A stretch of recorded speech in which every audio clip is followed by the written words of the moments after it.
All right. We are live for episode 19 of Axe to Grind. Tonight we are joined by DM Blackwall. DM Blackwall, thank you for joining us. Yeah, good to be here. I've wanted to talk with you about RPGs for a while, so this is a fun opportunity. All right. Excellent. Excellent. Well, before we begin, I want you all to know that I have already acknowledged defeat in the goatee battle. His goatee has considerably trounced my own modest.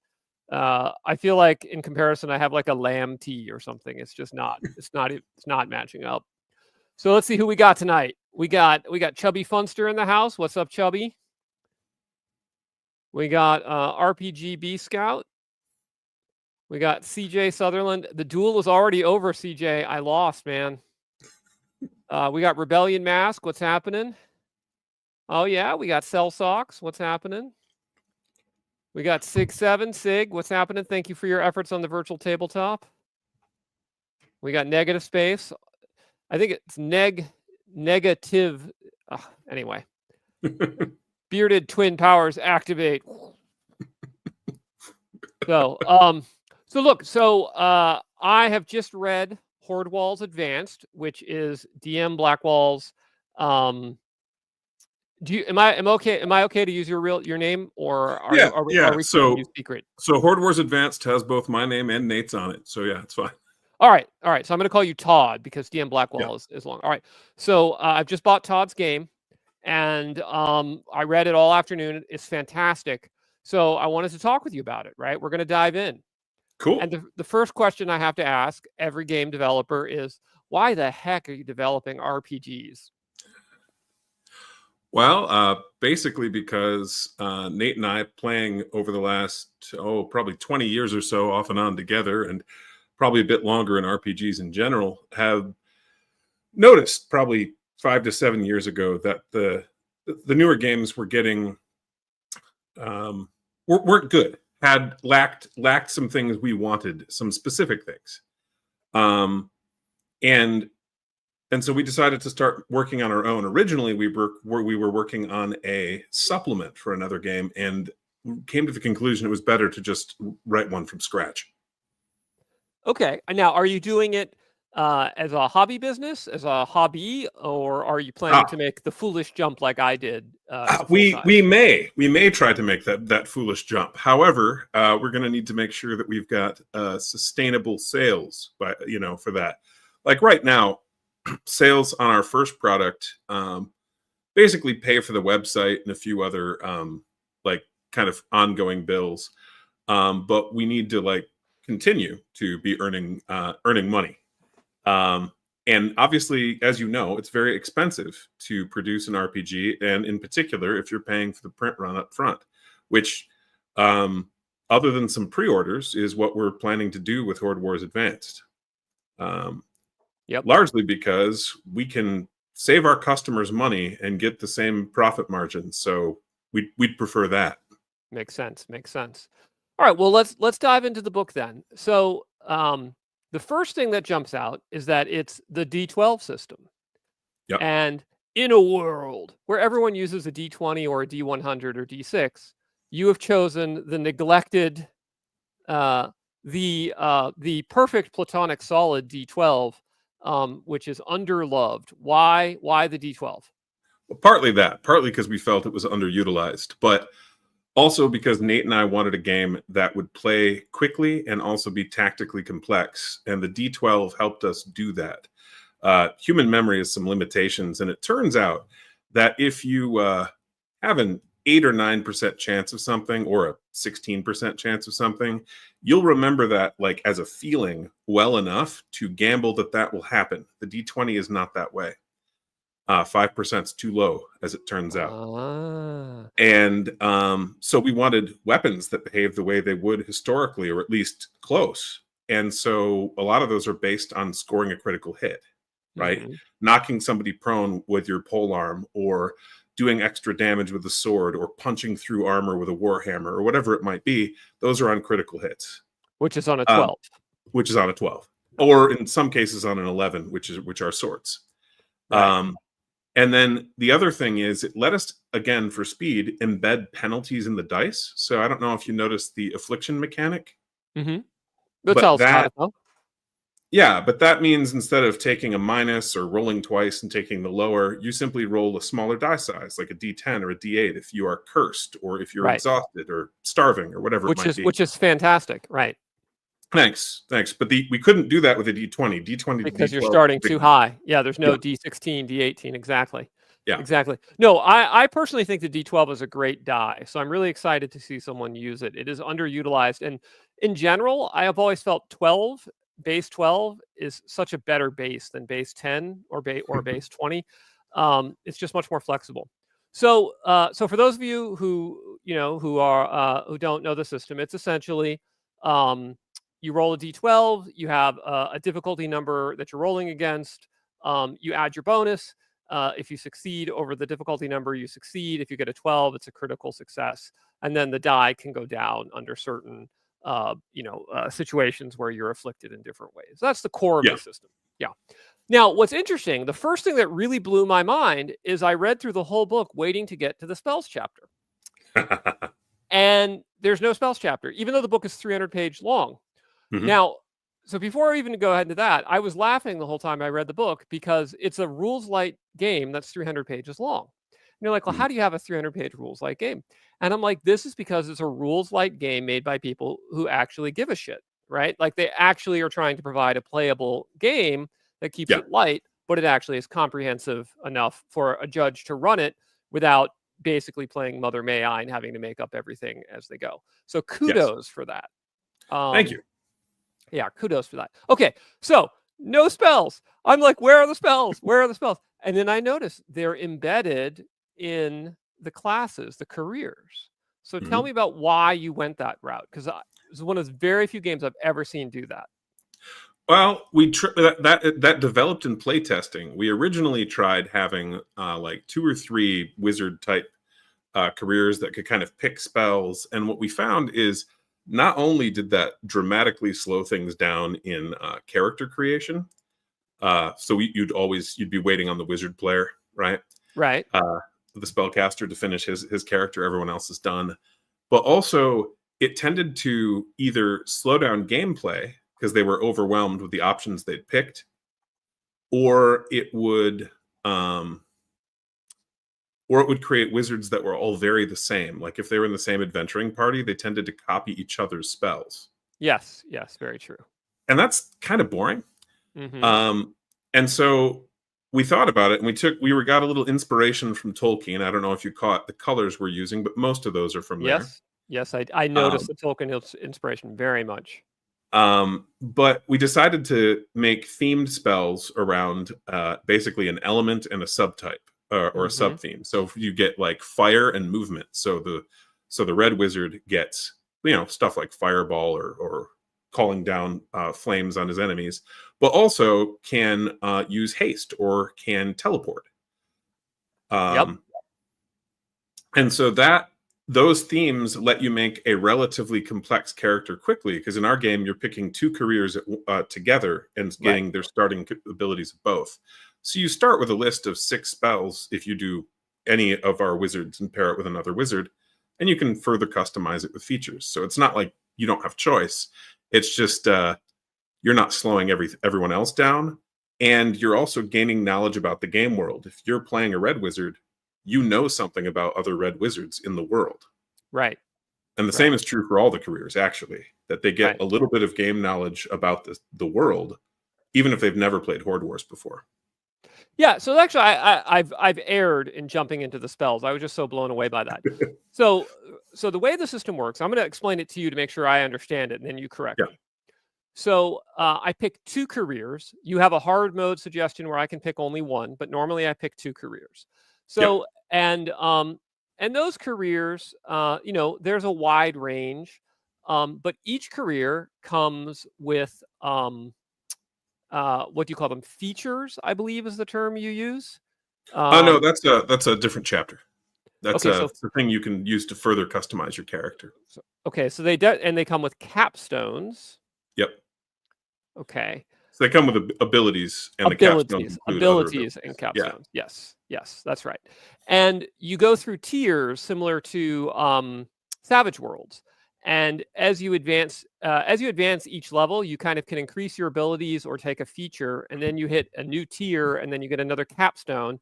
And the capstones also get more powerful as you progress through the tiers. And there's 3 tiers overall. Is that correct? Yeah. Right. And so I'm customizing my character. So I have a race and I have 2 careers. And then each of the races has capstones and abilities. The careers have capstones and abilities. And then I'm also picking features. And so I have an ample amount of character customization, but within an overall niche that I've defined at the start of play. Yes. And you've got something like over 10,000 different starting characters you could create simply by combining the different species, the careers. And also the features. Right. Which is really neat. So it reminded me a little bit of Savage Worlds, with the tier system and the D12 die roll and the staging of the dice. But it also had a little bit of a vibe of like of Warhammer, where I'm picking my career and I'm advancing through my career. But then I feel like I'm describing a wine. There were flavors. I also felt there was some influence, and I don't mean this in a bad way, but some influence from 4th edition Dungeons and Dragons with the uses per day, and how all of the characters, even the wizards and everything, everybody's kind of playing in the same general way, which means it's as easy to play a fighter as it is to play a wizard. That's almost correct. The 4th edition inspiration isn't that, actually. Okay. I don't know if you caught it or not, because it's we hope somewhat subtle, but we actually have our own version of the minion rule embedded in a number of the monster and beast stat blocks.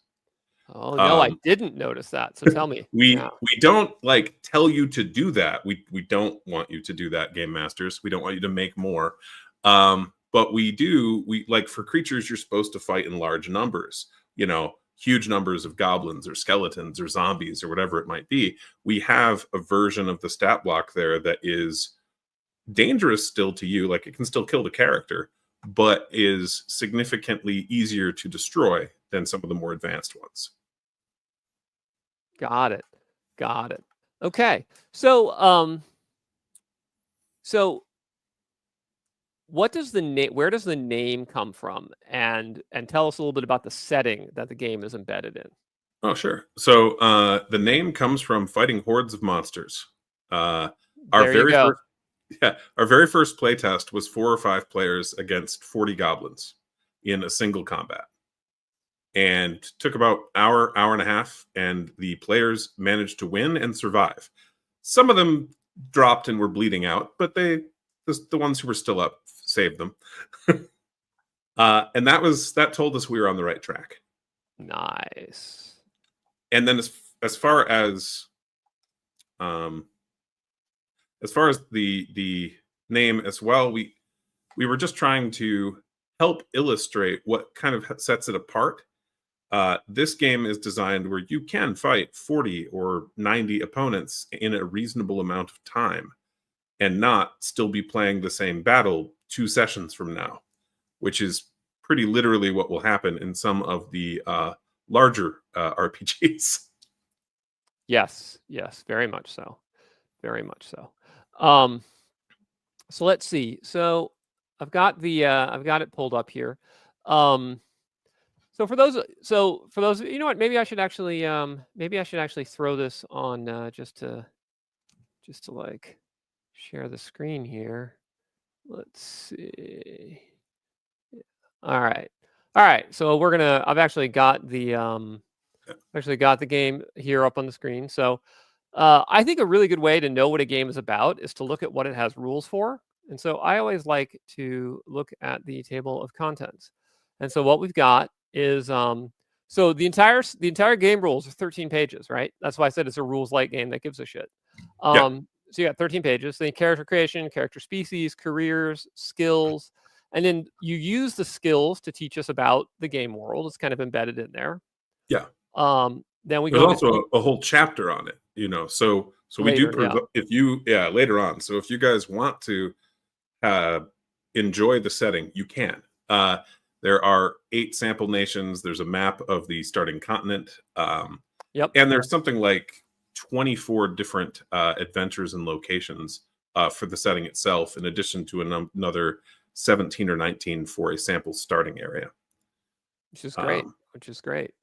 So, and then you've got some neat stuff goes on with weapons. So, so this is one thing I was curious about. So you've got, like Dungeons and Dragons, your defense comes from your armor. So the better your armor, the higher your defense. But the armor also provides protection, which halves the damage you take. Is that correct? Did I understand that rule correctly? So if I'm wearing a chain shirt, I am vulnerable to bludgeoning. If I'm wearing ring mail, I'm more vulnerable to piercing. And if I've got, brigandine or plate, I'm protected against all of those, which is a neat system. Thanks. I mean, we tried to base that off real armor. So in real life, knights wouldn't fight each other with swords other than like for display purposes, unless they were wearing gambesons. Right. Which tells you what gambesons were weak to. Right. Yep. And this is set, obviously you can tell from the cover art, this is set, it seems like high Middle Ages. Yeah, I mean, I would say the flavor is more not 900s, 950s, but the technology is high Middle Ages. Yeah. That makes sense. Yeah. All right. So so we get into the weapons, and you've got this nice concept of weapon properties. You've got some special materials like black iron, bronze, and silver for doing different damage against different type of creatures. And then you've got some neat stuff. So you've got like a defending weapon, a heavy weapon, which gives you extra damage on a critical hit. An impact weapon doubles your chance of a critical hit. An inhibiting weapon, which can halt someone. A bracing weapon knocks them down if you could do a critical hit. A stunning weapon. It's really neat stuff.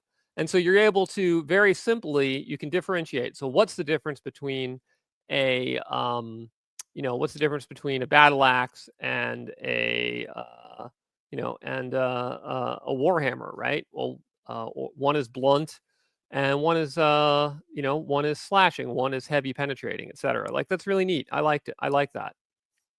Thanks. It took a fair amount of research and play testing. We developed this over the course of this game's like the core game actually over the course of like half a decade, because we're also working on some related games that use that front chapter basically, in very different genres. But this game we worked on over the last 3 years, and I think that time really paid off.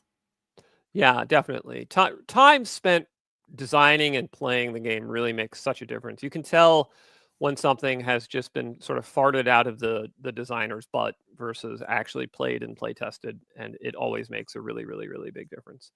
Well, we were really fortunate in that we had about we had over 100 unique individual play testers during development. That's great. Yeah. All right, so let's jump back, take a look at some of those careers, right? So here's one of the magic using ones. So you've got the Acolyte. Yeah. So he's got a healing shout. This is what made me think 4E, right? It was the healing shout. Creature of your choice within close range immediately gains hit points once per day per tier.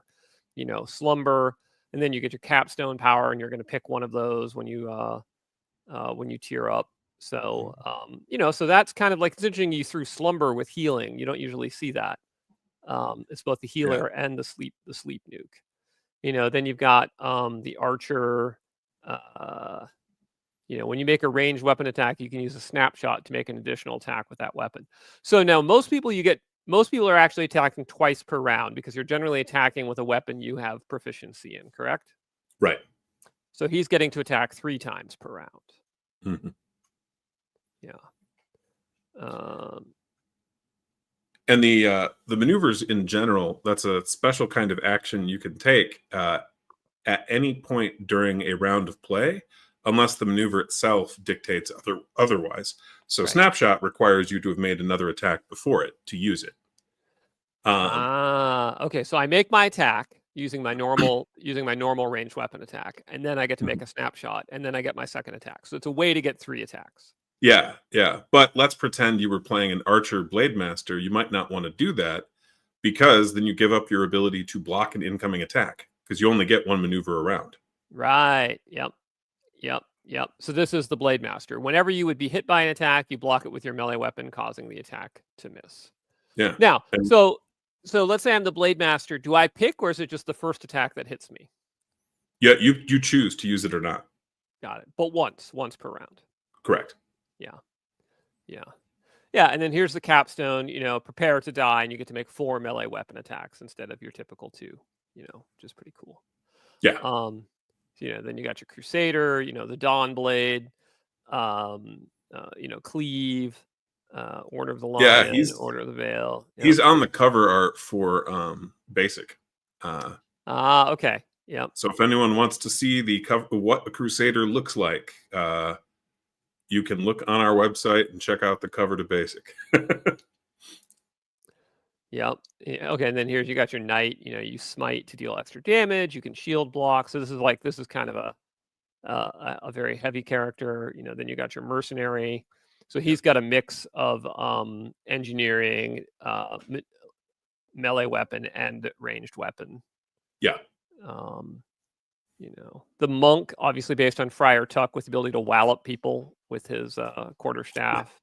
Yeah. Yeah, he's definitely a Western, not an Eastern monk. Right. Then you got your Priest. You got your Scald. Yeah, so you can tell it definitely has a vibe of, as you said, like 10th century Western Europe, but with higher tech. Mm-hmm. Tavern Wench, I mean, fantastic. See, I love the fact that you guys just went there, right? Like, you're not trying to be, you're not trying to sort of play to contemporary sensibilities. Like, tavern wenches were a thing in the 10th century, so we're going to have tavern wenches, and it's fantastic. Yeah, yeah. Well, and let's not ignore, you can play that as a guy too. So Nate, actually, in one of the playtests, we had a campaign where they were playing like as an Assassin's Guild to see if that would work well. And he was playing Casanova. He was a tavern wench blade master and was trying to get into the pants of the daughters of all the nobles. I feel like the term wouldn't be wench then. There needs to be a term for a male wench. I mean, is that tavern pimp? Tavern dog? Maybe it's dog, right? Like a tavern dog you slide down. Yeah, that could work. But he had fun with it, and the mechanics worked pretty well for that play style. Yes, I could see that. Yep. Gain deception. So those are the careers. Very good. Oh, Warlord. This was another one that reminded me of 4E, right? With the ability to give orders, so you could use your action to help others. This was probably the best character class in all of 4E. Like, the only thing I hear people really reminisce about 4E was that Warlord class. So this was great to see in there. Here we got the blue wizard, we got the brown wizard, we got the gray wizard. You got the red wizard. Yeah, and they each have their kind of own sub theme. So like the brown wizard is good at shape shifting, basically, and blasting people with acid. The blue wizard is good at firing lightning and using like flight spells and some teleportation. Red wizard, other kinds of teleportation. Blue's also got a little scrying, if I recall correctly.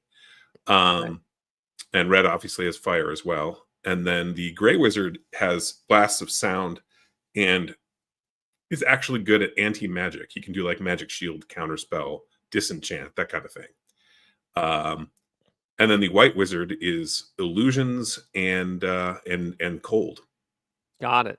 Now, one thing that jumped out at me is that the way you would expand this game, if you wanted to do splat books, is basically you could add additional careers, but you could also add additional skills or capstones for the existing careers to flesh it out. So if you wanted to come up, right, that's basically, and it seems easy to house rule if one wanted to do that, and also easy to expand with splat books if one wanted to do that.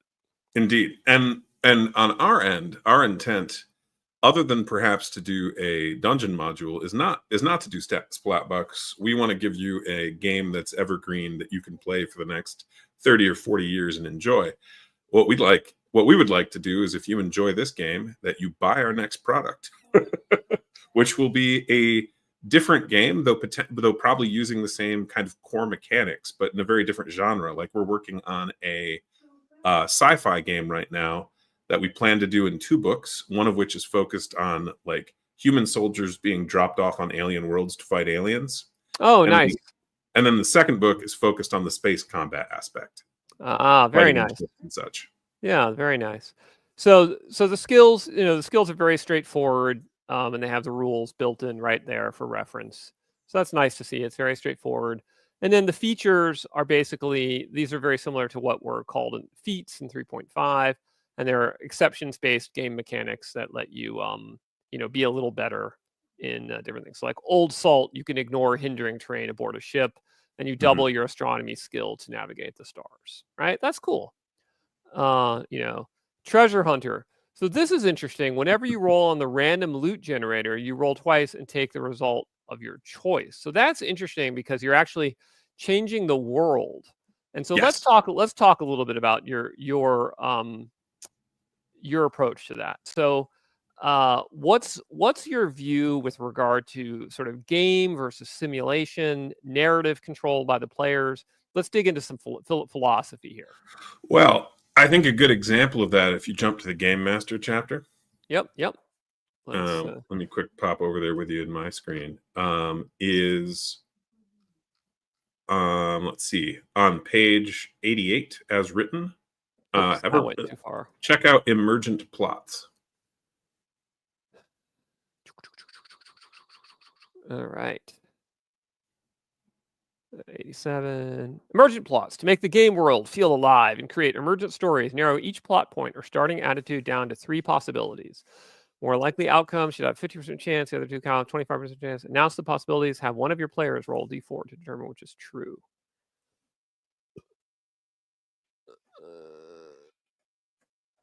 And then you get a couple examples, one on this page, one on the next. Now, does the player know that which one is true? No. So you don't either as the game master. You announce the possibilities, player rolls. That's what's correct. When does the player roll? Does the player roll? When the plot becomes relevant. So, for example, in the case of the local lord, when they actually bother to follow him to the inn to see what he's doing. Got it. Okay. Yep. Or in the case of the dragon, when it is about to try to eat you, maybe. Yep. So there's an element of sort of a narrative back and forth that passes back and forth between the player and the GM. And is the intent to help it be less prep heavy for the GM, or what's the philosophical thought there? Well, there are two thoughts. One, we developed that in playtesting because we found that it engages players far more. If you don't believe me, try it at your own table. You will see them sit up, pay attention, and be excited or dreading the result of that die roll. Because they understand that the die roll is going to determine what is true, that the world is real, and that you are discovering it together, essentially. Or put another way, humans like gambling. Yes, indeed. Indeed. And they will almost always have an outcome they want to be true. Yes, for sure. And so that's part of it. But also because I don't think it is healthy, especially for other than for like a convention play or like a deliberate one shot where the kind of milieu or the goal, right, is to play this one adventure. But other than that, if you're playing in a larger campaign, players should be able to make interesting choices that you maybe didn't anticipate. And that mechanic is our recommendation for how to address those things. Yep. Got it. So I see a couple. So you said RPGB Scout is your co-author? Yes. All right. So yes. So he's mentioned the game is called Dropship. Think Starship Troopers or Helldivers. Yeah. You want to tell us a little bit about that? We've got that in development now, and I'm meeting with an artist Wednesday again for working on cover art and some of the interior art. But basically, it's the same kind of game in that it's again D12 based, using mostly the same core rules. There are some changes because of the genre, which is specifically how durable items are treated. Because in a world of high explosives and lasers and ion cannons and so on, the durability of a wooden wall is significantly less. Right. Absolutely. Absolutely. Than it would be in the Middle Ages. And the genre as well obviously means that none of the careers are going to be the same, other than perhaps we have something akin to the warlord, though it is mechanically distinct. But everybody else, no, it's quite different and focused on, you know, power armor and cybernetics and guns and so on. Got it. I think that's a great space, actually. That's an area a lot of the ACKS community has really expressed interest in having something to do. So Cool. yeah, I think that's a great place to play in. So yeah, all right, that's cool. So Rex T, so this is great. This is a very typical ACKS community thought, which is the treasure hunter altering reality for his economic benefit? So ACKS players, I think, are very focused on verisimilitude and on a simulation style of play. So the obvious explanation here is not that the treasure hunter player is playing a game and we're allowing him to sort of modify the game outcomes to be fun, but like what's actually happening in the world that the treasure hunter gets to roll twice on the loot table. Well, easy. We're representing, right, this guy's skill, interest, and research in attempting to find treasure he's looking for. Right. Right. And we're simulating that sort of with a meta method. Yeah. And obviously you could do things in the game world, like learn the location of a specific artifact and then go after it. Like that's an option. But let's assume that you haven't gone that far, that you're just relying on your general knowledge of treasure and dungeons. This guy's good at that. He can go into that final boss's room, start searching the area as you've cleared the dungeon, and he will find better loot on average than the others. Makes sense to me. Yeah, makes sense to me. Yeah, and the random loot generator is not required, though we do make that the default rule. We do provide an alternative if you prefer to populate your adventure ahead of time with the treasure. But in general, we find that, again, it really drives player engagement, knowing that they could find anything. Yeah, I can see that. So let's so we got over. Let's keep kind of jumping through. So your monsters chapter is very large. I was actually kind of I was kind of delighted to scroll through and see how big it was. You know, you've got you got your swarms, you got all your various birds. You know, you got your fantasy cats, you got your lions, your panthers, cattle, crustaceans, various swarms, dinosaurs, dogs, you know, elephants, war elephants, game. It's great, you know, for hunting. You got griffins, horses, unicorns, all the things really. It's quite, you know, kraken. So when you see something like the kraken, so this is the question that comes up is, relatively speaking, how powerful is a max level Horde Wars character compared to a max level ACKS character or a max level Dungeons and Dragons character? You know, different games have different power tiers, right? Like a Cyberpunk 2020 character, no matter how powerful he gets, can always be killed with a headshot, right? Well, whereas a high level D&D character, you're like, oh, you have a gun? Haha. Well, I would say that Horde Wars, you start a little more powerful than an introductory character in something like Dungeons and Dragons. Not in terms of hit points, but in terms of your abilities, choices you can make. But you do not end as powerful. Like you could, with a couple spells, mimic the effect of, say, a D&D gate. But you would never reach that those top probably 5 levels. You'd probably stop around 15th level if you're looking at like D&D 3rd edition or 5th edition, roughly. And as far as ACKS goes, that's an interesting note because we do have domain play, and you can do things like raise armies and get followers with who have their own weapons. In which case, the top end of your power level is a bit higher, assuming those soldiers are with you. Right. Of course. Of course. But for your personal power, no, a Kraken can easily one-shot any character. That could happen. Right. Right. You got the Manicore, you got the Naga. So we had a great question come in just a moment ago, and it was, so I'll let you answer this one. Given that prep or no prep is a GM personal thing, do you find Horde Wars requires more or less prep than a D&D game, and why? Great question. Oh yeah, less by design. Okay, talk about that. Yeah. One, overland encounters, which we scrolled through earlier in the Game Master section. You are rolling travel encounters. You don't have to prep those. In fact, please don't. Make your players roll them. They will dread it way more. Again, if you don't believe me, try it at the game table. Instead of you rolling secretly, have them roll openly, knowing what the outcomes are. Right. So plus they'll blame each other. They do that. It's true. But also, in terms of the treasure, we encourage you to not pre-generate it, to in fact have your players discover it with you as they complete an adventure. And then the same is true for monsters.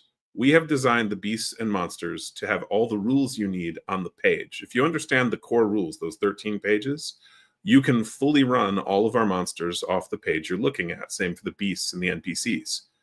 You don't have to flip around. So, for example, if you were to look, in a bit, we can look at it if you want, at our Lich, all of his spells are written out in the stat block. Right. That's right. Yes. So it takes less preparation. Which is excellent. What about like random dungeon generation? Do you have anything like that? We felt that overall, there are a lot of really good random dungeon generators. So instead of doing that, we spent 3 or 4 pages explaining how to design a mega dungeon with an example.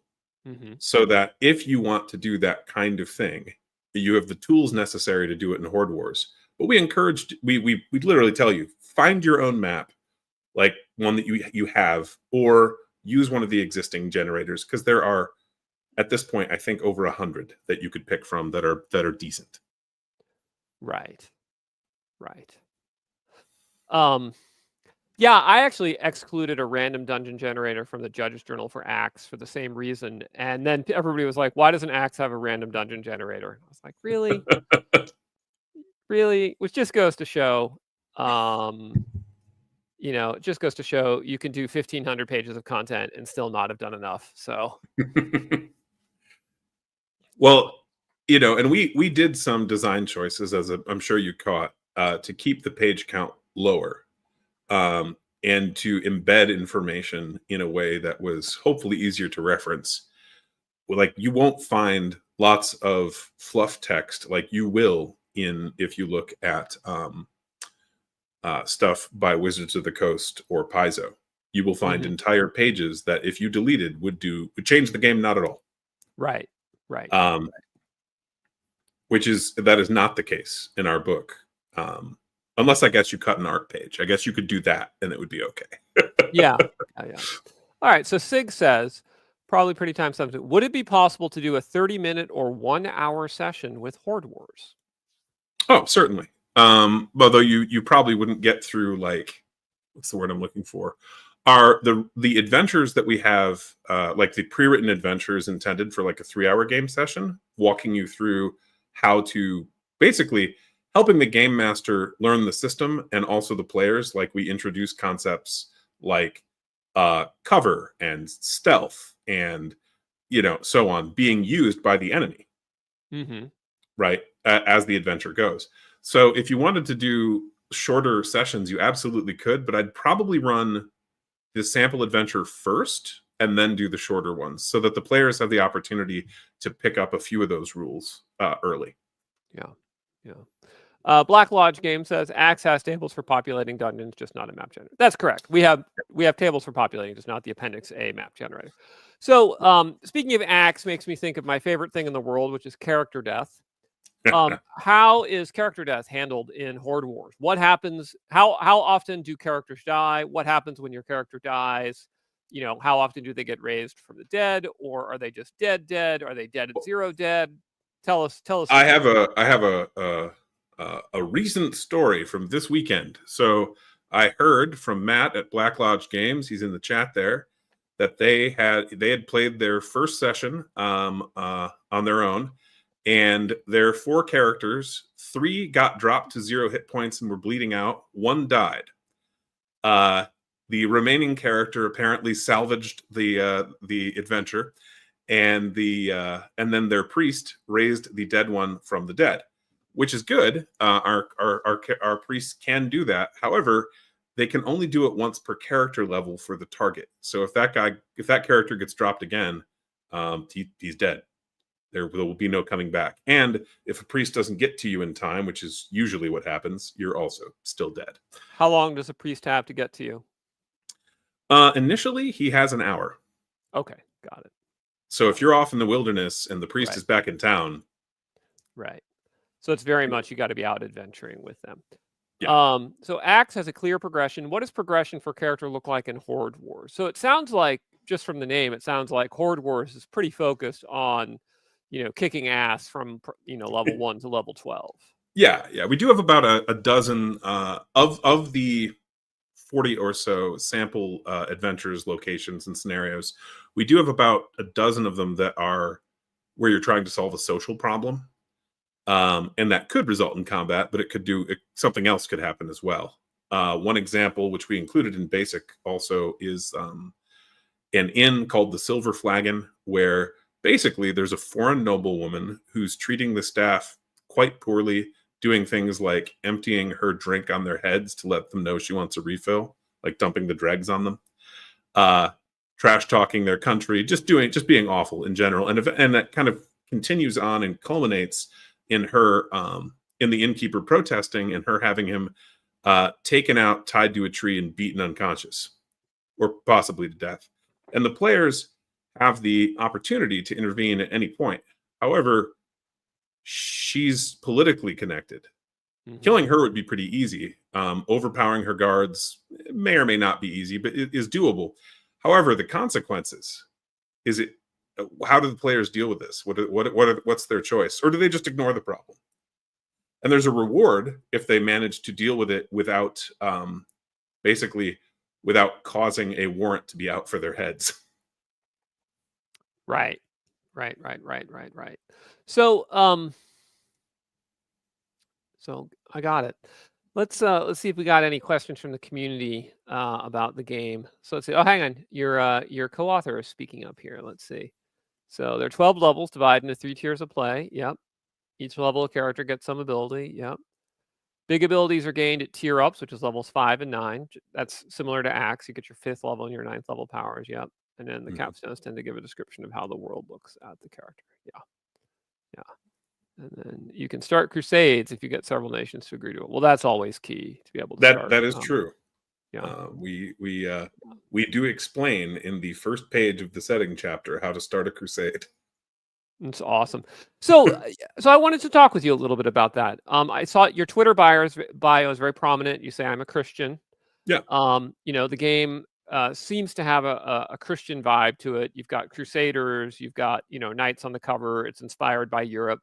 So how has Christianity, if at all, colored your approach to the game design, if you don't mind talking about that? Sure. So one thing, of course, that we did that you kind of just have to do if you want to play in a analog to medieval Europe is we have knights and stuff, right? But we also have feudalism, and we also have a central, powerful, monotheistic church. I am not a Roman Catholic. I don't actually generally approve the higher levels of that organization and some of the various abuses they've committed throughout history. However, you can't really play in the Middle Ages without it. Like, they were a big deal socially, politically, militarily. And without it, you're in some other kind of setting. Right. So we focused on that. We also made our version of demons, fiends, very powerful. So powerful, in fact, that, well, unlike the real world, right? In this world, they physically enter the world. Mm-hmm. When they do, there is an astronomical event telling you that one of them has. Oh, that's cool. That's cool. And so you have the ability to fight demons, basically, but physically fight them. Mm-hmm. Whereas in some of the other games we're working on, it's more of a mental or spiritual type struggle. In this, it's very physical. Right. Of course. Of course. You know, because if you're going to suit up in heavy armor and have a silver mace enchanted to slay demons, you sort of need the demons to be physical. Like, Yeah. you don't want to run into the citadel and think hard at them. Right. And the thing, and as far as the Crusades in real life went, if anyone's bored, read John of Joinville's Life of Saint Louis.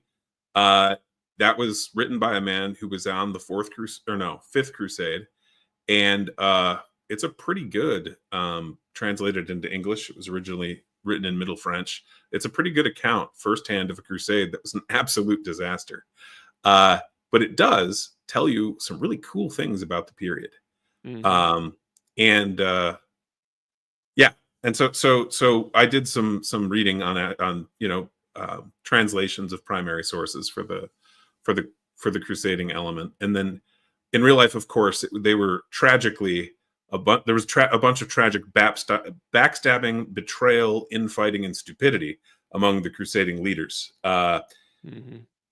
Overall, they were evil people doing something that had a vague justification, but mostly under false pretenses. The Roman Catholic Church clearly told them that if you do this, you'll go to heaven, and don't worry about your sins, and it's fine. We've absolved them if you just go do this. And that was a lie. That is not what the Bible says. Whoa. I'll have you know. The testimony of St. Bridget confirmed it all. She says, knights go to heaven. I've read it myself. So if St. Bridget said it, you know it's true. I'm just saying. But not only do I think it's a lie, the Catholic Church today would tell you it was a lie. Right, which is why you know it's true, because you can't trust the Catholic Church today.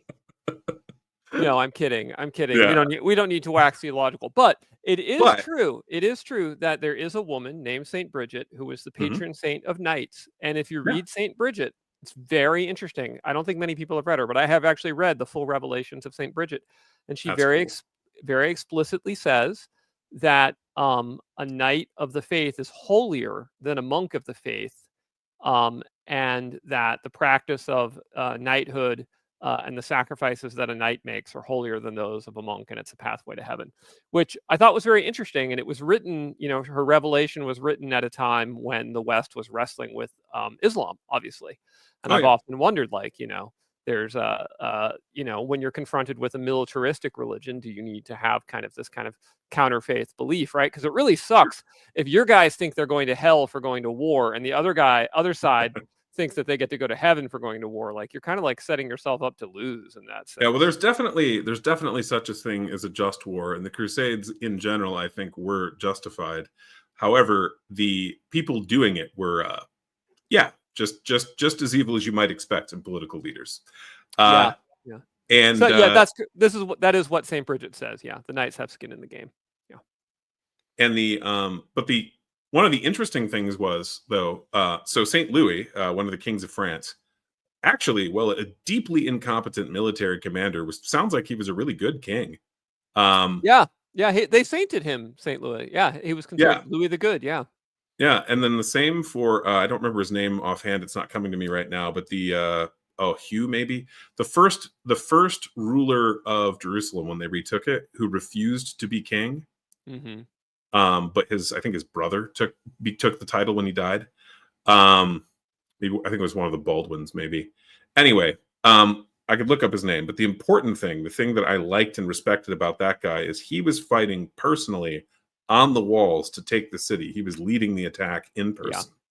Yeah. And when he was offered the rulership of the kingdom, he basically said, I have but one king, and that is Christ. Yeah. And he wouldn't do it. He didn't think it was appropriate. Yep. Awesome. So I respect that guy, not his successors. Oh, listen, I respect. You know who I respect? Baldwin the Leper King, right? So Mofo, He did all right for his unfortunately short lifespan. he's like 16 years old. He's got Yeah, leprosy. His face is melted off, and he's like, you know what I'm going to do? I'm going to put a face mask on, and I'm going to go personally lead my army into battle and win. And I'm like, yeah, okay, I I can't even get the local 16-year-olds to serve me my Big Mac correctly, right? Let alone put on a face mask, overcome leprosy, and defeat the infidel. So, like, I feel like Baldwin deserves my respect, right? he does. Though I'm not sure it was skill. If you look at his battle plan, it may have just gone well. That's called providence. It's what happens. It's called providence. So, okay, Sir Eurus says the rule of thumb for ancient and medieval societies is that people actually believe. This is so true, and this Yeah, is by far the number one failing of fantasy authors is they write fantasy worlds in which magic is actually happening, and then somehow the heroes are like atheists about it all. yeah, Makes me, it's insane. I will put down a book when that happens. I'm like, this is ridiculous, right? Absolutely, it is. Yeah. It defies belief. It Um, defies belief. Yes. and I don't know if you saw in chat, we have a few comments from Johnny there, basically saying that when he first saw Horde Wars, he wasn't sure it was good for long-term play, but Yes. Yes. I had that up for a bit on the screen. Yeah. Tell us yeah, about that. yeah. So we do run both like one-shot games, play tests for other games we've got in development, and have an ongoing domain play game on the server. So if people want to play with us online, they can. That's cool. That's cool. So do you have like so you have like an open play, or tell me about that? Yeah, so basically you can sign up. Generally, it's a maximum of 6 players plus the game master for a given event. Domain play does not have that restriction, but for the others do. And yeah, they're running adventures. In some cases, we have players running adventures they've come up with. Uh, Other times I'm running ones. Other times people are running them from the book. And then there's a larger kind of living world going on, which is a lot of fun. And when we do domain play, each player is able to bring up to 2 characters to pursue their long-term, like monthly or seasonal type objectives. Okay, so how are you doing the living world? This is really interesting because we're actually having this big conversation on my ACKS Discord about how do you do a living world. Oh, Love to hear what your thoughts. Like, what's working for you, what's not working, how many people do you have doing it? Like, let's dive in. This is great. yeah, yeah. So we got a small group doing it right now, but technically we have, I think, 30. It's just not normally, they're not there every week, right? But 30 of our customers are actively doing that to some degree. But there are 5 who are like really active and 1 a little too active, and you know who you are. Um, I love you, man, but try to keep the messages to Saturday and Sunday. But yeah, so we run a Sunday game at like 6:30 in the afternoon, Hmm. and because that seemed to work the best generally. Right. A lot of our players in the U.S., not all of them. We got some like in Portugal and the UK and stuff, but and anyway, and then they come, and each of them has an agenda, often in their own head, for one or both of their characters. And then there are some events that are happening, usually due to things players caused. Sometimes due to outside force that they can choose to interact with instead. And essentially, each of them gets to pursue an agenda for each character, whether it's so like the next one we have scheduled, they had at the last domain play captured someone, a group of players working together, captured with their characters someone they believe to be a warlock, and they're planning to have a witch trial Hmm. uh, as part of the domain play. And then a lone character went off to Carwyn and signed up as a mercenary to fight under an elven princess, and has become trapped in a siege. And so we have that siege listed as something the players can interact with. And it looks like we've got, I think, half a dozen players who are planning to bring characters to fight in the siege. Now, how do you handle like time and Ah, things like that? So, for instance, so let's say that I want my character to be in the siege, but or let's say my character is in the place that's where the siege is happening, but mhm. I happen to miss the session. or I want my character to be there, but my character is very, very far away, further away than the other characters, or things like that. Yeah. How are you hand waving it and it's all in good fun No. just to keep the game moving, or strict timekeeping, or what are you doing? Strict timekeeping. However, we are usually having 2 or 3 months. We were doing 1 month, but we're doing usually 2 or 3 months now, passing between game sessions, or about a season. Okay. So you have quite a bit of time for a character who's otherwise free of responsibilities to travel to different places between domain plays. And also to pursue long-term agendas like building cathedrals or raising armies and starting wars and so on, which in real life took quite a bit of time. And so this is to help that actually occur. Also, though, that gives us a bit of wiggle room for event timing, in that if you wanted to, say, play a one-shot that's taking place in that larger living world, as long as you schedule it in the right week or two, you can have that happening at the same time, because you only have to realign those time frames when you get to the next domain play. And what about if someone says, so like, let's say, am I allowed to like run a home game, and also like the people in my home game can come and join into the living world? I mean, the people certainly can. The characters, probably not, other than if you want, because I know that some people won't follow the game rules. Right. So, okay. So do you have like a set of approved judges, or is it just you running it? Or, yeah. Okay. Yeah. And generally, any of our customers is welcome to run a game on the server, but there are rules that they need to follow, and if they choose to not follow them, then the characters who gain the benefits of that session will not be able to continue in the larger world. Right. Now, the players can, of course, choose to drop this, and usually one time is fine. They're often fairly minor things that the game master ignores the rules on. But if it's like, here, everyone have quadruple treasure, no, that's... I was thinking more, what do you do if like one of your GMs is like, I run every night for my players, versus another GM is like, I run once every 2 weeks. And so the group that gets to run every night, if relative to the domain turns, their characters are going to get much more powerful more quickly. Well, it's first come, first served. So there isn't a roster you're allowed to have. What do you mean? I mean that like a given game master, when they put up an event, it's the first people to sign up. Right. So in other words, if you're upset that so-and-so is out leveling you, then go step up and play more often? Pretty much. Okay. Got it.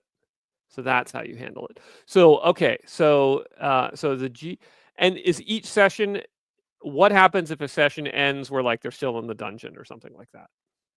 Oh, well, so that depends. So in the case of like domain play, that's not going to happen generally. Right. No. Yeah, for sure. For the between sessions, as long as you wrap that up in that 2-week span until the next domain play, we have domain play every other week. You just schedule another session within that 2-week span. You're good, because you'll have caught up. If it's longer than that, then we basically adjudicate that with skill checks, or leave you in time jail. Okay, got it. So in other words, so let's say me and the boys, we run for whatever reason. Steve's wife comes home angry. He has to stop the session early, and then we don't get to play again because he's in wife jail. And so we're all still stuck in the dungeon. And we had made a commitment that we were going to travel for the siege. So we're going to make some skill checks to see what happened to us. And we get out of there. And it just is like, you abstractly resolve it at that point. Correct. Yeah. And if necessary, the game master will roll for your character. So I suggest making it if you were planning to. And David Mills, to answer your question, no, not 1-to-1. We, in our book, recommend what would be 4-to-1 or 12-to-1. Yep. And that's partly because you're playing things, in some cases, like elves and dwarves, who will outlive you if you were 1-to-1 time.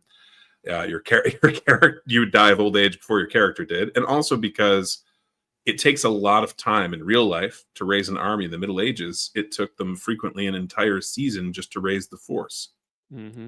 It would be really boring if you were playing a game and tomorrow you were like, let's raise an army. And in May you could use it. Mm-hmm. So I don't recommend 1-to-1 time. 4-to-1 or 12-to-1 is generally speaking going to serve you better, especially in fantasy, in a medieval fantasy. If you want to play something like Cyberpunk, you'd want it to be faster. Faster is in more like 1-to-1. Yeah. Yeah. So that's interesting. So let's talk through then. This is very timely because we've literally been arguing about this nonstop. It's been the most popular channel on my Discord for days and days, and Well, I'm on there. I'm generally quiet, but I'm on your Discord. yeah, and the conversation got so long that I ended up having to cut and paste it into ChatGPT and was just like, ChatGPT, tell me what the heck's happening on my Discord.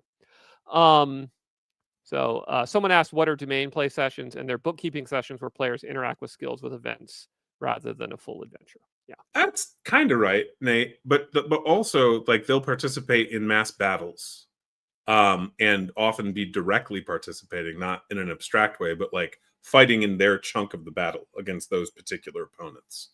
And so it's not only bookkeeping. This is not, but that is part of it, right?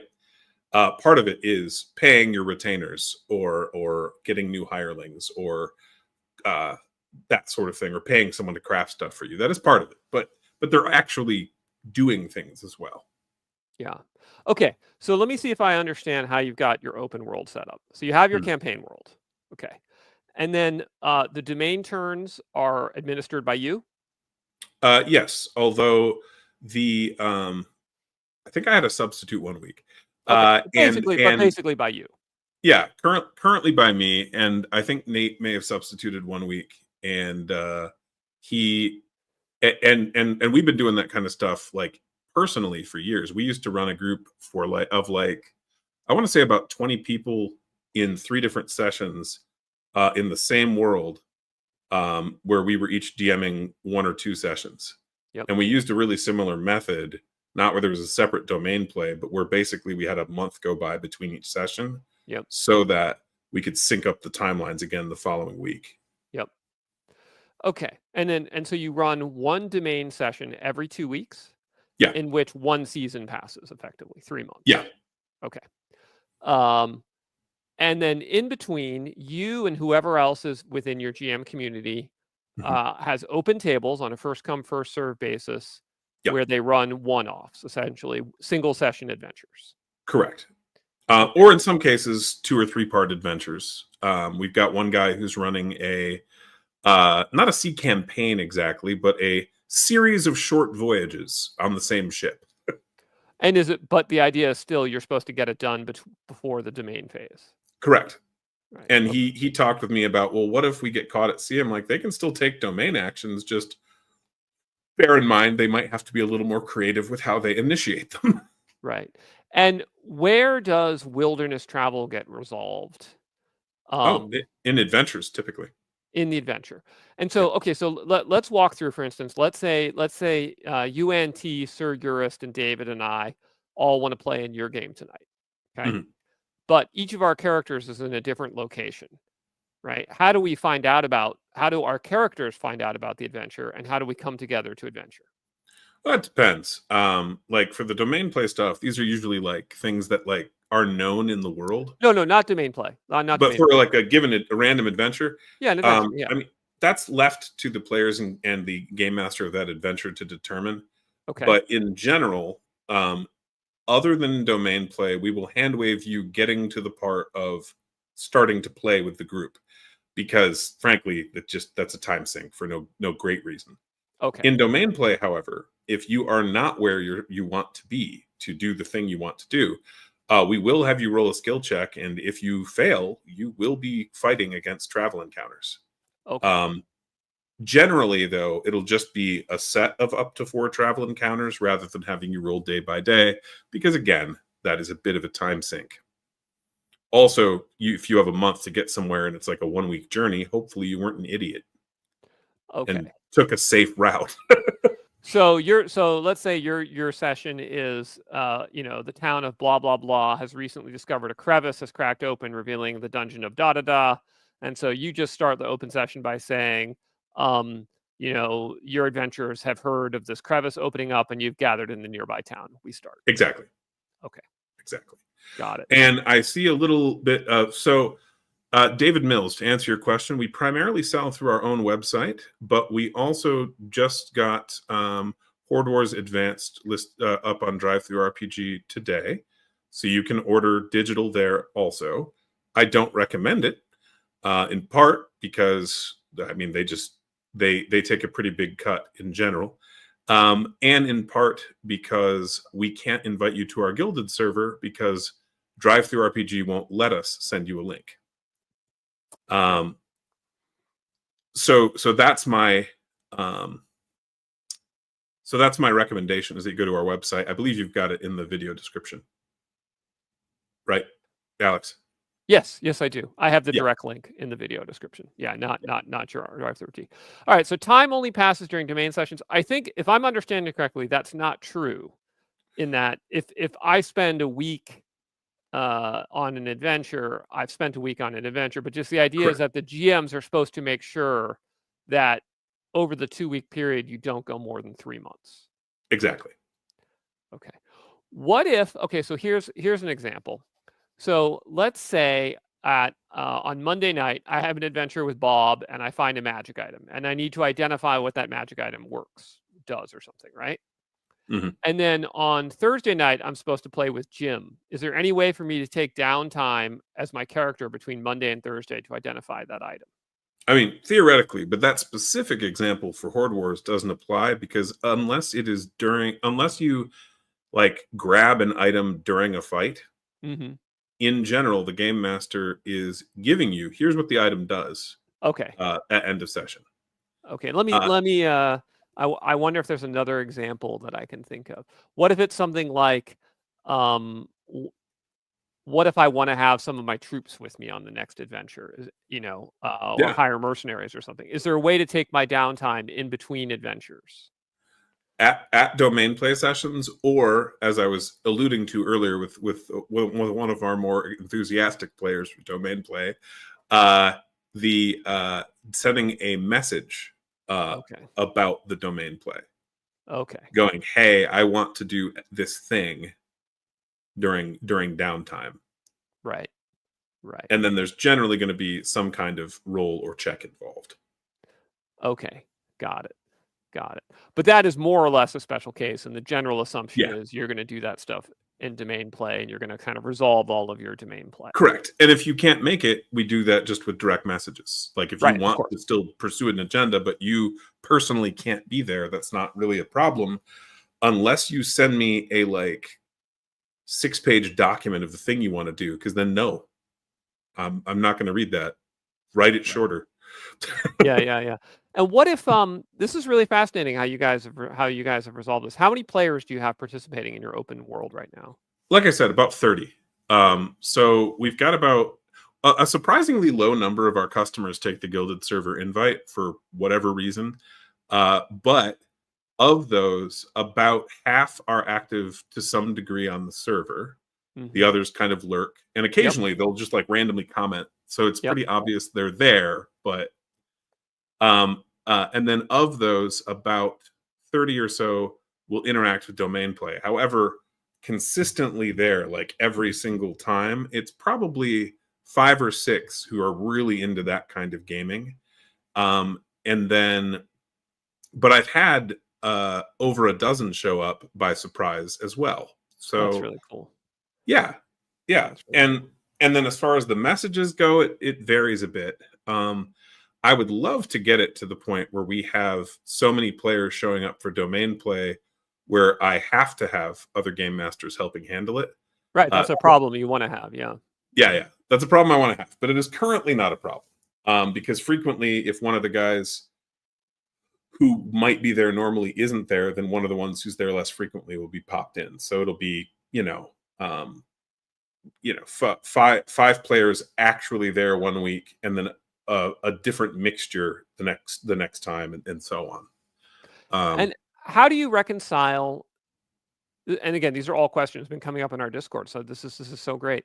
How do you reconcile world canon altering events coming from individual GMs that are participating. So let's say, for instance, and I have a second related to the question. So let's say, for instance, Bob is a GM who GMs in the open world, and he creates a dungeon. First off, is Bob allowed to run that scenario more than once for people, or is it the case that if a group comes and clears that dungeon is now cleared in the world and he can't run it for anybody else? Right. So in general, for the living world stuff, then yes, that would be the case.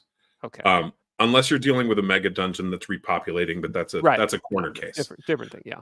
Okay. So very different from Living Greyhawk, where the dungeons got run endlessly and like it was sort of like I have Vecna's hand, I have Vecna's hand. Very different than that. But nothing stops you from running the same thing as a one shot for new players. If you make clear to them that is a one shot in isolation. Right. Of course. But it's not part of the living world.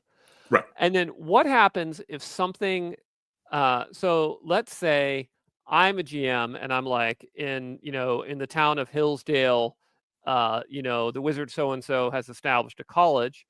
And so then Bob is like and I've got a whole thing I'm working on of like a dungeon underneath the college and all this. And then I log on to the Discord a couple days later and another GM named Bob has run an adventure that's involved Hillsdale being destroyed by a demonic apocalypse. How does that get handled?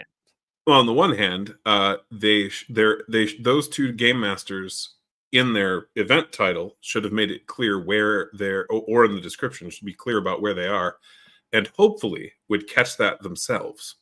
Right. Like would go, oh, I'm in the same place. I should probably check with them what happened. And if they don't, and we're relying on some player honesty here as well. I did catch someone who was, how can I phrase this? I'm pretty sure manipulating their dice rolls. Of course. So I had them change methodology. But in general, we're relying on player honesty. And then if there's a question, we'll just ask the game master if they really did get that thing in that session. Right. So the way we were thinking of handling it was basically assigning different regions to different GMs. And so that is precisely what I would do if we had 50 or 100 people every week doing that. Exactly. And I would use different channels for each region. Right. That's right. And then what do you do about griefing? This was a huge argument on my server because as one of our guys, Second, pointed out, is what constitutes griefing really almost depends upon your attitude about how you're supposed to play an RPG. I've had players assassinate other player characters. Right. And what does one do if you have folks who are like, I really don't want to play in a game where I might be assassinated by other player characters? And what do you do if you have players who are like, my whole job is just to assassinate everyone and make sure nobody else has fun but me? Like, how do you handle that? So in general, if you were just doing that, if you chose to do that, the only way that would work probably would be in domain play. If you tried that during an adventure, you'd basically just be guaranteeing your own death. Horde Wars is a pretty lethal game, and if you mid-dungeon were like, yeah, I'm going to murder my party, you're probably dead. Yeah, but some people are okay with that. Yeah, it's fine. If you keep doing it, you'll probably get banned from playing with those game masters. Right. So you would have that's what we concluded ultimately, is that the game master needs to be able to ban people from his table. Yeah. But that would generally be with this kind of repeated behavior, right? Yeah. And then on the domain play level, I mean, that really is a recipe for suicide, because every single player who's there and every single player who's not there could personally, assuming they have the wealth, hire an assassin to off you in response. Right. And you're not going to live through that. Right. And so you wouldn't want to get that reputation at that level, or your character will suffer. And we did have a player who did something similar to that, and that's pretty much what happened. His character wound up getting banished. Yeah. In the game world. Yeah. Not all his characters, his other characters were fine. They weren't in trouble, but the one character who was doing that, absolutely. Yep.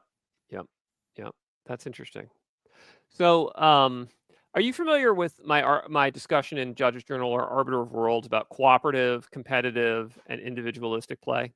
Yeah, a bit. Friend of mine, Brian, bought that pretty much right when it came out and was pretty excited. So he and I were talking about that a while back. Yeah. So cooperative play is what Jeffro and B-dubs derisively call the get along gang. All for one for all. That's how my Grey Brotherhood players are, right? Like they're absolutely cooperative. They literally play like they're brothers in arms who live and die as one. And then you have competitive play where it's like they're cooperative, but at the end of the day, I want that magic weapon. You want that magic weapon. Only one of us can have that magic weapon. And maybe there's a little tension there. And then individualistic play is, for instance, how we used to run Cyberpunk. Sure. An example of individualistic play in my Cyberpunk campaign is our hacker actually secretly hacked in, the Netrunner hacked into everyone's bank accounts and siphoned off a portion of their wealth. And it took over a year for anybody to notice that she was doing it. And she had stolen millions of dollars from the other players. Yeah. And there was a huge meltdown, and like real life friendships came to an end. Oh no. It was real bloodletting. Like genuinely real life friendships came to an end over this, the sense of betrayal. So one of the big discussions on our Autark Discord was, we have some players that are like, I really want to play a cooperative game, and others are like, well, I wouldn't even want to play a cooperative game. I want to play an individualistic game. Why am I in a living world if I can't fuck over the other players? And then the other group was like, well, why would I even want to be in a shared world with you if you're just going to fuck me over? So what's the approach you guys? What's the approach you guys are taking? Well, so one of the fun things is that those kinds of actions can spawn adventures in like to be played over the course of the weeks. Sure. And so we've been able to do that a fair amount. And so you get players pursuing these agendas that may not be in agreement with one another. Like we had at one point an entire separate group of about 5 characters who were scheming against kind of the main play area for most of the others and planning to invade it. They were in a separate part of the map. They were supporting someone they knew was like an evil overlord type figure. And they're like, yeah, we're going to go invade and attack the others. And so they initiated some PvP and had both army and personal combat against them. Yeah. And that was fine. The other players, I think, were largely excited about it. But it wasn't the only character that player had. The ones doing this scheme had other characters who were cooperating or were doing good things in general. And I think this game incentivizes cooperation in that if you choose to constantly betray your allies or try to one-up everyone, you tend to die by attrition. You tend to die via random encounter. There will come a day when you're heading alone back from the dungeon where you screwed over everyone, and you will roll a solo encounter with a dragon or a T-Rex, and you will die. Yeah, I mean, there's no question. They've done extensive game theory studies, and in repeated prisoners' dilemmas, something like tit for tat with one forgiveness, I think, is the winning strategy, right? Like you should cooperate. You refuse to cooperate, and you punish people who don't cooperate, and then you resume cooperation. And this is like as a mathematical certainty that the path to long-term success. But in online games, and I used to consult on a lot of online games and do community management for them. The problem is with griefers, they don't necessarily care about long-term consequences. They care about, and they get off on short-term inflicting misery on people. And maybe the answer is just simply you just ban griefers, which was kind of one of the MMO solutions early on. But what you also saw in MMOs, which are essentially sort of digital Bronsteins in a way, is that they more and more turn them into theme parks, right? Where all the like in Ultima Online, you could find a new player, kill him, take all of his stuff, his ghost would be sitting there watching you do it, and then like swear at him and dance on his grave. And then by the time you get to like World of Warcraft, you can't hurt anyone unless you're on a PvP zone. And even in a PvP zone, you can't even talk to the other person because you might say something mean to them. So, so like, there's like this huge spectrum of player expectation. I think on the whole, like I said, the incentives are there that someone who chooses to be a griefer will, one, actually come out less ahead financially than the players who are cooperating. Because offering the new character will get you almost no wealth. Yeah. And also that the incentive is such that you may not get invited to the next game if you are just personally awful to the other players. Now, a character being that way could be an exception. It could be that you have a character who's that way, but is valuable. Maybe they're unusually good at combat, and so they'll be invited anyway, as long as the other players are aware that you aren't just going to do that with every time they play with you. Right. And generally speaking, we haven't had too much of a problem with that. And I guess that's in part because the people we've had running games are reasonably good at handling these things. And also because if that becomes enough of a problem, I'll give you a couple of warnings, and after that, ban you. Yeah. It's a problem. It's a problem that arises with scale. Like when my ACKS Discord was very small, we didn't have to ban anyone. We went 5 years without a single ban, and then as soon as I had my big crowdfund, we hit 2,000 folks, and all of a sudden we had to ban multiple people. So there's definitely a scale issue that comes. I've had to ban 2 people, one of whom was just because of a bunch of swearing, and he wouldn't cut it out. This is hilarious. At me story personally, and I'm like, you've made a mistake. I'm not going to deal with that, thanks. And then the other one was a longer term player who made some choices he shouldn't have, and angered a lot of the other players, and chose to permaban himself. He got a temporary ban, but he made some subsequent choices that made that permanent. Yep. So, Scholar at Arms, if you have a moment to add more on what you're saying here, disinviting greeters is a variant of the heavy-handed moderation of MMOs. Please expand on that for us. Negative Space, I agree. I used to play on the Dark Tide server of Asheron's Call, which was full PvP, and it was an absolute delight. It was hilarious because I was actually role-playing as a villain, but I had a really terrible character build, and so I would wander around and try and commit crimes, but I would always lose, and then people would feel really good about it because they had defeated a villain. I had great fun. I was like the world's least competent sociopathic player killer. That's funny. Now I will note though that for the disinviting griefers thing, to be clear, I don't mean that I would ban them directly. I mean that what will happen is if you get enough players who are annoyed by the behavior, they won't invite that guy. They'll fill the session with other people. That will happen socially, naturally over time. Right. Are we just going to not talk about Eve? No, I mean, look, Eve is a fantastic MMO, but we also have to admit that relative to commercially successful MMOs like World of Warcraft, Eve is much more niche, and it's a great niche, but it's a niche, and Eve is, I think, the only MMO that's been able to survive in that niche. Like the guys who made Shadowbane and basically wanted to do fantasy Eve, it didn't work for them. It failed. I'm not sure why Eve has been able to make it succeed when no one else has. I think it might be because there's a little bit more of a social distance between your character since it's a spaceship, so it doesn't feel as personal. And also they just did a better job with the economics of it all and building the gameplay for it. But no, I'm always happy to talk about Eve and MMOs in general.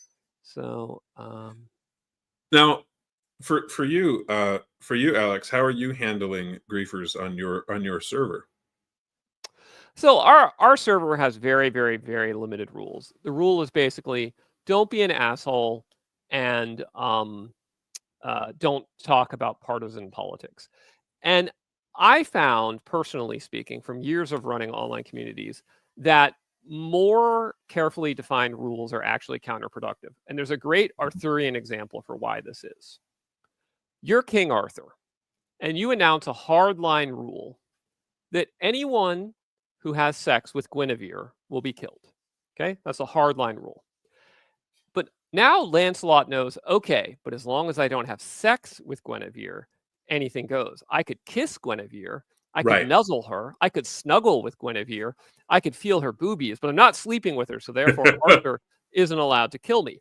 And Arthur is a man of law. He abides his own rules. And so Gawain is like, Arthur, man, you got to know Lancelot is nudging her nipples. And he's like, I know, but the rule is that I punish him if he sleeps with it. And so then Arthur's like, well, now I need to define another law and be like, okay, what's the penalty for nizzle nuppling? It's right. No, I Instead, completely agree. Yeah, instead, Arthur says, here's the rule. If I think you even looked cross-eyed at the queen, I will personally kill you. That's the rule. And now everyone is like, okay, I get it. Arthur's a maniac, and I'm just going to steer clear of Guinevere. And it's very successful. Now, I don't know if you can pull it up or not. I wanted to show you the server rules. Yep, that's it. Yep, that's it. Anything more than that, you're wasting your breath. Yeah, I agree. And frankly, be civil is the one I've had to enforce. Yes, by far. Okay, shock to hit points. Okay, Shock, I have a question for you. Answer in the comments. Is your name Shock to hit points or is it Shock Top? Because I've heard people saying different things. Okay, how do you not invite people when the tables are first come, first serve open tables? Are you saying individual game masters can ban specific players from their games? Okay. I was saying what would happen is that the initial players who sign up for the game will may deliberately fill that table in order to avoid playing with a player who is being rude or unreasonable. Right. And I'm not going to stop them from doing that. Right. It's first come, first served, and if they fill it up, well. Right. Or if Bob shows up, they all leave, and they're like, we're not playing with Bob, and now Bob has nothing to play. Yeah. That'll organically happen if you are rude often enough. Considering it's years of effort to obtain higher level, cooperative with limited competition seems the most hardcore you ought to go. I think that's true, except in the context of if, for instance, one GM is running the Kamesh region and they're the chaotic worshippers, and another GM is running the Southern Argolian elves and they're at war with Kamesh, then I think it's totally fine to have PvP. I'll give you an example of where I think PvP can really suck. This is a real life example. I was running my Arn Empire campaign, and one of the players found out that because of work, he needed to move to California. And this was before virtual tabletop, and so it meant he was going to have to leave the campaign. And everybody had been playing 2 years at this point. They were closing in on max level. And so he comes to me and he's like, I think in the critical battle, it would be really cool if my character decided to join the Dark Lord instead and swore fealty. And so I'll drop some subtle hints about it, but I kind of want to surprise everybody and turn evil on when we get to the big bad. And I was like, I believe in player agency. Okay, that's cool if you want to do that. So what happens is he does it and he times it. He's the party healer and he times his betrayal at literally the most devastating moment he possibly can. And the whole party wipes.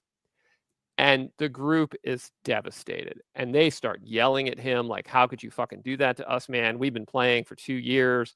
You're leaving to California, so you're just fucking us all over. Excuse my language. Like, it was a fierce moment. And he got really sad. And he was like, I feel terrible and I really regret this.